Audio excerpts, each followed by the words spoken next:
Welcome to BRK news. నేను మీ Pawan Krishnamurthy. Prime debate ఇవాళ Andhra Pradesh assembly సమావేశాలు నార్మల్గానే జరిగాయి, కానీ శాసన మండలి సమావేశాలు మాత్రం హాట్గా జరిగాయి. మీరెంతంటే మీరెంత అంటూ, మీరు ఫెయిల్ అయ్యారంటే మీరే ఫెయిల్ అయ్యారు అంటూ అధికార విపక్షాలు చాలా గట్టిగా మాట్లాడుకున్నారు. 5 ఏళ్ళు మీరు ఘోరంగా ఫెయిల్ అయ్యారు అంటూ మంత్రి అనిత వైసీపీని అంటే, మీరు ఈ 5 నెలల్లోనే ఫెయిల్ అయ్యారంటూ వైసీపీ వాళ్ళు అంటున్నారు. ఒకళ్ళ మీద ఒకళ్ళు మాటలు దాడి చేసుకున్నారు అధికార ప్రతిపక్ష సభ్యులు. ఈ వాదనలతో మండలి మొత్తం హీట్ ఎక్కింది. హోంమంత్రి అనిత శాంతి భద్రతల మీద తన స్టైల్లో ఫుల్ స్పీచ్ ఇచ్చేశారు, కానీ దాన్ని వైసీపీ సభ్యులు ఎక్కడా అంగీకరించలేదు. అసలు ఇంతకీ ఎవరి హయాంలో లా అండ్ ఆర్డర్ సరైన ఆర్డర్లో ఉంది, ఎవరు ఫెయిల్ అయ్యారు, ఇదే ఇవాళ డిబేట్ అంశం. అయితే ఇవాళ అనిత గారు మాట్లాడినటువంటి మాటల్లో ఇంకా కొన్ని ఉన్నాయి, వాటిని మనం ఒకసారి ఉదాహరించుకోవాలి. ఏంటి అంటే, దిశ చట్టం పనిచేస్తే అఘాయిత్యాలు ఎందుకు పెరిగాయి, ఇది ఆవిడ అడిగినటువంటి ప్రధానమైనటువంటి ప్రశ్న. అలాగే అమరావతిలో గతంలో మహిళలపై అత్యాచారాలు జరిగితే గత ప్రభుత్వం ఎందుకు పట్టించుకోలేదు అంటూ అడిగారు. తర్వాత పరామర్శకు వెళ్ళిన మా మీదే కేసులు పెట్టారు, దిశ చట్టం గురించి గొప్పగా చెప్పారు, అసలు దిశ చట్టం అనేది ఉందా అన్నటువంటిది ఒక ప్రశ్న లేవనెత్తారు. అలాగే ఇంకా చాలా చేశారు. డిబేట్లో మనం మాట్లాడదాం. దీని మీదే మనతో మాట్లాడడానికి లైవ్లో అందుబాటులో ఉన్నారు డాక్టర్ ఎన్బి సుధాకర్ రెడ్డి గారు, తెలుగుదేశం పార్టీ రాష్ట్ర అధికార ప్రతినిధి. అలాగే వైఎస్ఆర్సీపీ బొట్ల రామారావు గారు, బీసీసీఎల్ ప్రతినిధి. అనలిస్ట్ మస్తాన్ రావు గారు, అలాగే కాంగ్రెస్ పార్టీ ప్రతినిధిగా షేక్ సైదా గారు. అందరికీ నమస్కారం సార్. సో ఫస్ట్ రామారావు గారు, ఇవాళ అనిత్ గారు చేసినటువంటి వ్యాఖ్యలు ఒకసారి మనం విందాం. కొన్ని మాటలు చాలా సీరియస్గా మాట్లాడారు, అది విన్న తర్వాత మీకు ప్రశ్న నేను ఇస్తాను. బయట ఒకసారి ప్లే చేయండి అనిత్ గారిది ప్లీజ్. 19 నుంచి 24 వరకు సీఎం గారి ఇంటి దగ్గరలో గ్యాంగ్ రేప్ జరిగితే ఈ రోజు వరకు వెంకటరెడ్డి అనే వ్యక్తిని పట్టుకున్నారా? అదేవిధంగా విజయవాడ నడిపొట్టులో ఒక దళిత వికలాంగురాల్ని హాస్పిటల్లో రూమ్ లో పెట్టి 3 రోజులు సామూహిక అత్యాచారం జరిగితే అదే విషయం చంద్రబాబు నాయుడు గారు చంద్రబాబు నాయుడు గారి మీద కేసు పెట్టిన సంగతి మర్చిపోయారా? చెప్పాలి అధ్యక్ష, దయచేసి నాకు అవకాశం ఇవ్వండి.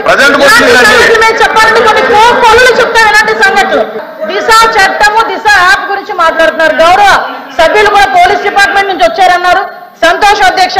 అధ్యక్ష, పోలీస్ డిపార్ట్మెంట్ లో వచ్చిన మా సభ్యులకి కానీ మీ చైర్కి కానీ అడుగుతున్నాను అధ్యక్ష, అసలు దిశ చట్టం అనేది ఉందా? దిశ చట్టం చట్టబద్ధత జరిగిందా? దిశ చట్టం చట్టబద్ధత లేకుండా దిశ పోలీస్ స్టేషన్ ఏర్పాటు చేసుకుని 3 రోజుల పాటు ఒక మైనర్ బాలికని, దళిత బాలికని అత్యాచారం చేసి అదే దిశ పోలీస్ స్టేషన్ ముందు వదిలేసి వెళ్ళారు అధ్యక్ష. పోలీసులకి ఛాలెంజ్ చేశారు అధ్యక్ష ఒక రేపులు చేసే వ్యక్తి. మళ్ళీ ఇంకో విషయం చెప్తాను అధ్యక్ష, దేవతలు పూజింపబడాలని మాట్లాడారు. నేను ఒకటే మాట్లాడుతున్నా, జగన్మోహన్ రెడ్డి తల్లికి చెల్లికి బాబాయ్ కూతురైన ఆ చెల్లికి కూడా అన్యాయం జరిగిన ఈ రోజు మేము నిల్చుంటామని మీ అందరికీ కూడా తెలియజేసుకుంటాం అధ్యక్ష. రైట్, చూశారు కదా హోంమంత్రి అనిత గారు చేసినటువంటి వ్యాఖ్యలు. రామారావు గారు, సో ఒక దళిత బాలికని రేప్ చేసి దిశ పోలీస్ స్టేషన్ ముందే వదిలేసి ఛాలెంజ్ విసిరితే ఈ రోజు దాకా పట్టుకోలేదు, అంటే మీ హయాంలో 5 ఏళ్లలో పట్టుకోలేదు అన్నటువంటి ప్రశ్న ఒకటి లేవనెత్తారు. లా అండ్ ఆర్డర్ అనేది గత 5 ఏళ్లలో పూర్తిగా అధమ స్థాయికి వెళ్ళిపోయింది, శాంతి భద్రతలు అనేవి అంటూ ఆవిడ మళ్ళీ వ్యాఖ్యానం చేశారు. అంటే దాదాపుగా చూస్తున్నాం గత నెల రోజుల నుంచి కూడా శాంతి భద్రతల అంశం మీదనే ఎక్కువగా చర్చలు అనేవి నడుస్తున్నాయి. సో గత ప్రభుత్వ హయాంలో శాంతి భద్రతలకి ఇప్పుడున్నటువంటి దానికి ఎవరి దాంట్లో శాంతి భద్రతలు 100కి 100% ఆర్డర్లో ఉన్నాయి అనేది మీరు అనుకుంటున్నారు? మీ పార్టీ అభిప్రాయం తరఫున, మీ అభిప్రాయం తరఫున. ముందుగా బీఆర్కే న్యూస్ వీక్షకులకు, అట్లాగే ప్యానెల్లో ఉన్నటువంటి వివిధ పార్టీల ప్రతినిధులకి, న్యూస్ రిప్రజెంటేటివ్ గా ఉన్నటువంటి తమకు పవన్ కృష్ణమూర్తి గారికి నమస్కారాలు. నమస్కారం అండి. మనం కూటమి ప్రభుత్వం అధికారంలోకి వచ్చి 5 మాసాల నుండి నడుస్తున్నటువంటి పరిస్థితి ఉంది. మనందరూ తెలిసినటువంటి అంశమే, ఎన్నికల ముందు వీటి అన్ని అంశాల మీద కూటమి నేతలైనటువంటి చంద్రబాబు నాయుడు గారు కానీ, లోకేష్ గారు కానీ, అట్లాగే పవన్ కళ్యాణ్ గారు కానీ, అట్లాగే బీజేపీ అధ్యక్షులుగా ఉన్నటువంటి పురంధరేశ్వర్ గారిని అనేక అంశాలను లేవనెత్తిన మాట మనందరూ తెలిసిందే. మరి ఎన్నికల అనేది ఒక కొలమానం. ఎన్నికల వైఎస్ఆర్ కాంగ్రెస్ పార్టీకి కాకుండా కూటమికి అధికారం కట్టబెట్టినటువంటి ప్రజలు మనం ఈరోజు వాళ్ళ యొక్క పరిపాలన చూడాల్సినటువంటి బాధ్యత ఈ యొక్క ప్రభుత్వంలోని నాయకుల మీద ఉంది. ప్రభుత్వంలో ఉన్నటువంటి ముఖ్యమంత్రి, ఉప ముఖ్యమంత్రి, ప్రధానంగా హోంమంత్రి గారి విషయాలు తీసుకుంటే, ఈ మధ్యన ఉప ముఖ్యమంత్రిగా ఉన్నటువంటి పవన్ కళ్యాణ్ గారు హోం డిపార్ట్మెంట్ మీద చేసినటువంటి వ్యాఖ్యలను మనం మననం చేసుకోవాలి. హోంశాఖ తీవ్రంగా వైఫల్యం చెందిందని సాక్షాత్తు ఒక ఉప ముఖ్యమంత్రి మాట్లాడిన తర్వాత కూడా హోంమంత్రిగా ఉన్నటువంటి అనిత గారు దబాయింపు బుకాయింపులు తప్పితే ఒక సభ్య సమాజంలో ఉన్నామనేటువంటి విషయాన్ని మరిచి శాసన మండలిలో కూడా వెకిలిగా మాట్లాడుతున్నటువంటి అంశాన్ని మనం గమనించాలి.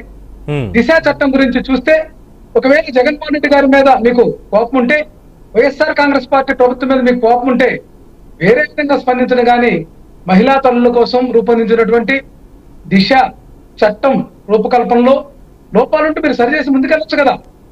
ఏదైతే దిశ యాప్ను రూపొందించడం వల్ల ఏదైతే మహిళలు ఏదైనా సరే ఇబ్బందుల్లో ఉంటే ఖచ్చితంగా వాళ్ళకి న్యాయం జరుగుతుంది.